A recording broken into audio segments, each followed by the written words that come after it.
So just a quick update. The birds are saying hi. Okay, bird said hi too. Okay, cool. So this morning I woke up and I had a bit of a rough night last night. It was quite emotional. I landed up not being able to fall asleep because in my head the fear starts to come in where you're like, oh, you know, you have a little bit of discomfort. Does this mean my liver isn't working properly? And you start to overplay things in your mind, and you start to think like, what if the next chemo doesn't work? And anyway, like, your brain doesn't stop, and it seems to really like to be loud when you want to go to bed, because, you know, I get so much sleep as it is. So I have very broken sleep, especially with hot flushes and stuff like that. So anyway, like, sleep is like, it's valuable. But anyway, I don't get it when I worry. So last night I did have these moments of not meltdowns, but just sadness. Anyway, so when I woke up this morning, I didn't feel sad, but I was going through my Facebook, and I came across a post on one of the cancer groups that I'm on, and there was a lady talking or recommending a naturopath or something. And when you go down the route of cancer, you start just looking at all sorts of options, like what can you do, and you really just want to try and throw everything. You want to do everything, especially when it's stage 4. So one of the things that I have come across in the stuff is using different kinds of medications meant for something else. So maybe a sinus tablet, and that sinus tablet can actually be beneficial to cancer. It might sound crazy, but it's repurposing drugs that are meant for something else. So I've sort of been looking into that. For me to do it would end up being very expensive. It will probably cost me about $3 grand, $4 grand a month, over and above my medical aid, and over and above what I already pay for medication. It ends up becoming very expensive, so I haven't really been able to do it, not like I've wanted to. But anyway, I landed up, when I saw this post, I was like, I remembered it looks like I have a bald patch. It's just the way the sun's hitting it. Well, not sun, just the light. I should maybe close it so I can look more doom and gloom and emo.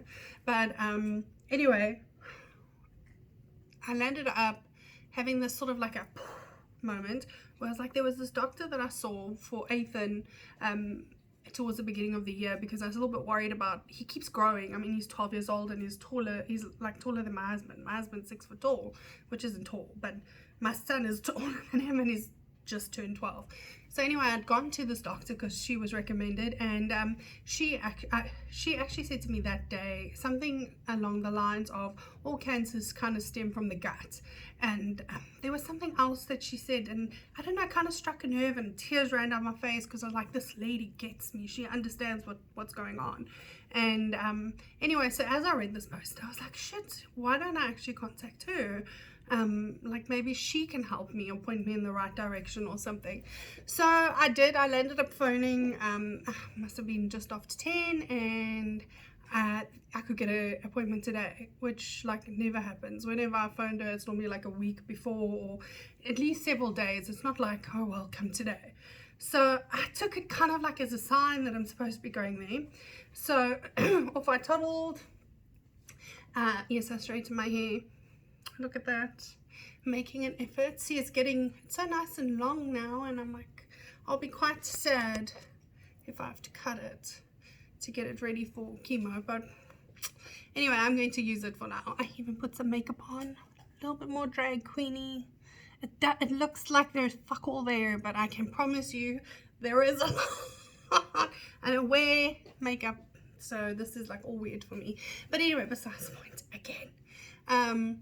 So anyway, I went to go and see her, and I couldn't tell you why I thought she would be beneficial. I didn't know what she would tell me that would make me go, okay, this is why. Like, I didn't know why I needed to see her, but I knew I needed to. So, sip of coffee. So off I go in, and she's like, how can we help you today? And I'm like, I don't actually know how you can help me, but there's something that just said I needed to see you. So she's like, okay, what's going on? And she could remember me. She remembered the fact that when I was there the last time, there was these issues with Ethan. She could remember the fact my cat's being very weird. She's very weird. Let's see if I can just show you what she is up to. Let's change the camera, can I? Okay, never mind. I'll just hold on to it. She was just hanging on there. Just hanging. For like a whole 2 minutes. This is my crazy household. Anyway, I get distracted easily. Can you tell? Now you're scared. Anyway, so she ended up saying to me that she feels that the reason why that urge was to go there is because she actually knows somebody who does integrative oncology.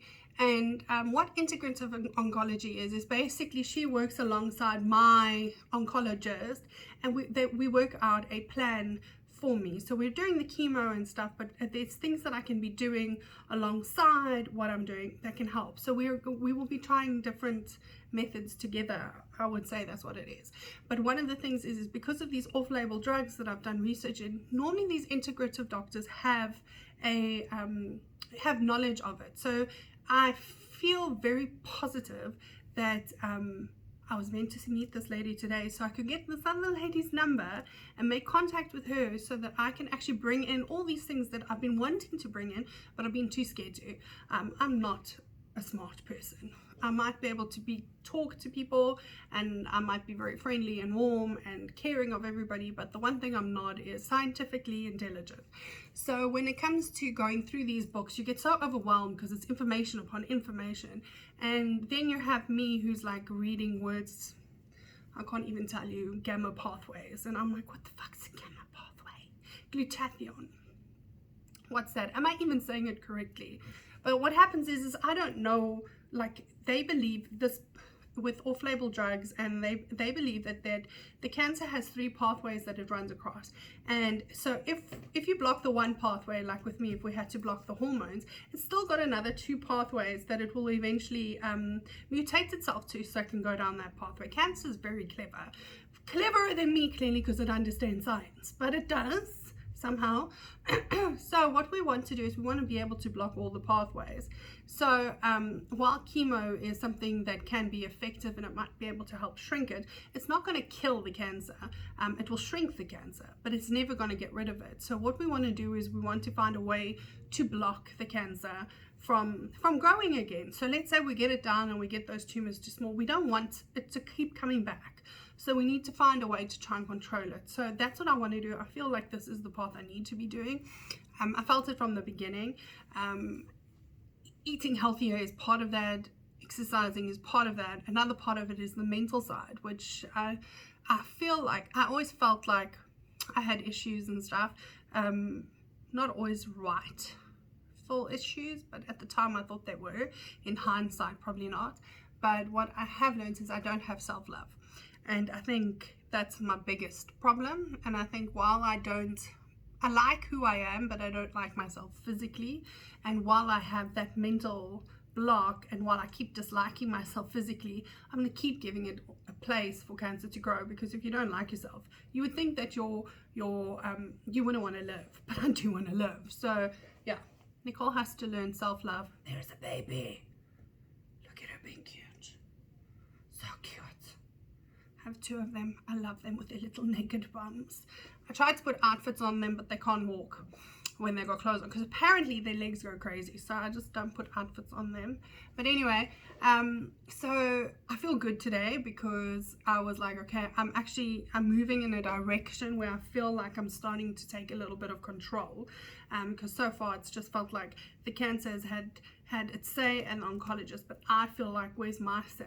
So that's good. And then I've been waiting for liver function test results. So basically I have been very worried that my liver is being compromised by all the tumors that are in there. We are talking quite a few tumors. We're talking 8 or 9 that I know of, and apparently there's more. So I don't know how much more, but you worry then that your liver can't do what it needs to. And like normally people who have cancer in their liver tend to at least have some sort of symptom, be it yellow skin or eyes, or they feel sick or nausea or whatever. I mean, like while I have a little bit of nausea, I've always had that when it comes to IBS. I also get nauseous when I don't eat. So I mean, like that's my body.